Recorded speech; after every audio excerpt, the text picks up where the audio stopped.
सूर्य देव और शनि देव को हम उनके आपस के कॉन्फ्लिक्ट्स के बारे में ही याद करते हैं कि ये दोनों पिता पुत्र की कभी बनती नहीं है। तो जिन जातकों की कुंडली में भी शनि सूर्य की राशि में हो या साथ में बैठे हों दोनों प्लैनेट्स, तो वहाँ पर उनके लाइफ में भी एक ऐसा टाइम ज़रूर आता है जब उनके पिता से नहीं बनती, बहुत ज़्यादा कॉन्फ्लिक्ट्स हो जाते हैं। वो एक टाइम पीरियड होता है, ऐसा नहीं है कि हमेशा ही ऐसा चलता है। एक टाइम पीरियड होता है, समटाइम्स होता है कि पिता सपोर्ट नहीं करते बच्चा जो करना चाहता है। समटाइम्स होता है बच्चे को ही नहीं पता होता कि मुझे करना क्या है और वो नाजायज़ जिद करता है। इस चक्कर में एक परिवार का भी माहौल ख़राब होता है। लेकिन एक दिन ऐसा आता है कि सूर्य देव को जब यम देव के थ्रू पता चलता है कि संध्या माता और छाया माता की क्या स्टोरी है और शनि देव उन्हीं के पुत्र हैं, तो वो अपनी ईगो को छोड़कर अपने पुत्र के घर जाते हैं।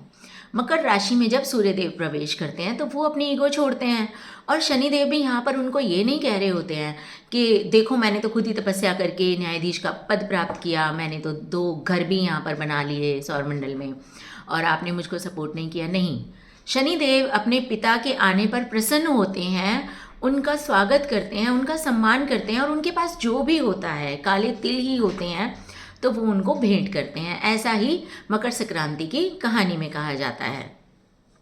ये त्यौहार जब मनता है, ये खुशी जब आती है, तो जो सूर्य देव का परिवार है, हम सब, ये प्रकृति उनका परिवार है, कितनी खुशी और कितनी तरक्की का एक माहौल आता है।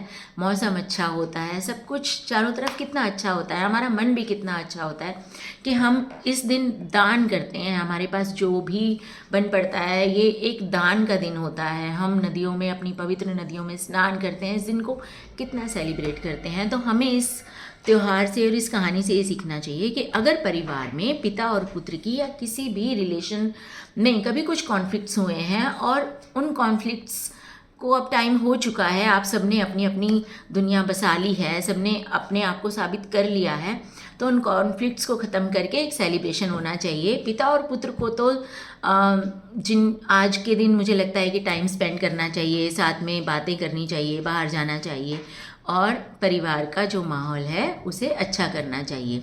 ऐसा करने से निश्चय ही एक परिवार की तरक्की होती है। जैसे हम लोग खुश होते हैं, हमारा परिवार खुश होता है, हम सब खुश होते हैं। तो जब भी कुछ ऐसा होगा तो उस त्यौहार से हमें सीखना चाहिए कि हमें क्या करना है।